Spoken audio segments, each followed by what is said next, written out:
এবার থেকে সাধারণ মানুষের অভিযোগ শুনবেন সরকারি আধিকারিকরাও। এ নিয়ে বিস্তারিত রিপোর্ট তুলে ধরেছেন আমাদের প্রতিনিধি সোমরাজ।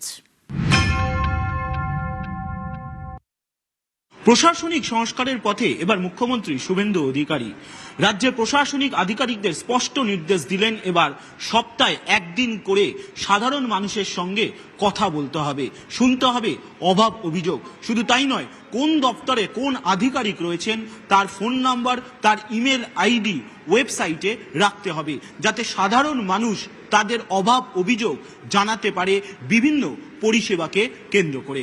ক্যামেরায় কুণাল চৌধুরীর সঙ্গে সোমরাজ বন্দ্যোপাধ্যায়, নিউজ 18 বাংলা, কলকাতা। নারী নির্যাতনে জিরো টলারেন্স, পালাবদলে নারী সুরক্ষায় অগ্রাধিকার সরকারের।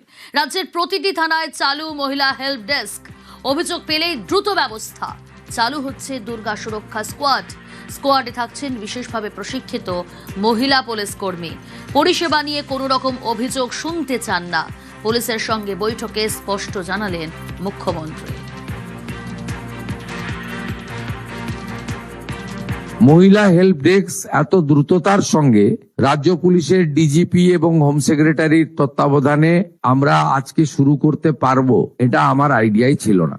আমার ধারণা ছিল যে আমরা হয়তো সেপ্টেম্বর মাসে এটা চালু করতে পারবো, কিন্তু তারা বুঝেছেন যে আমাদের বর্তমান সরকারের যে সমস্ত জিনিস অগ্রাধিকারের জায়গায় রয়েছে, সেই অগ্রাধিকারের 1 নম্বরে রয়েছে নারী সুরক্ষা এবং কন্যাদেরকে প্রয়োজনীয় নিরাপত্তা প্রদান করা।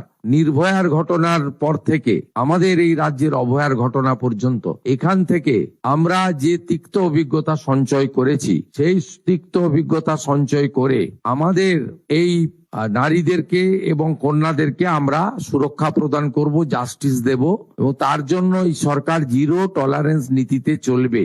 এই পরিষেবা সংক্রান্ত কোনো অভিযোগ যেন আপনাদের সরকার আপনাদের পাশে যে আমার অনলাইন সিস্টেম চালু রয়েছে সেখানে যেন আমি অভিযোগ না পাই, এটা দেখতে হবে। আমি কিছুদিন টাইম দিচ্ছি যাতে এটাকে আপনারা ঠিকঠাক করে নিতে পারেন।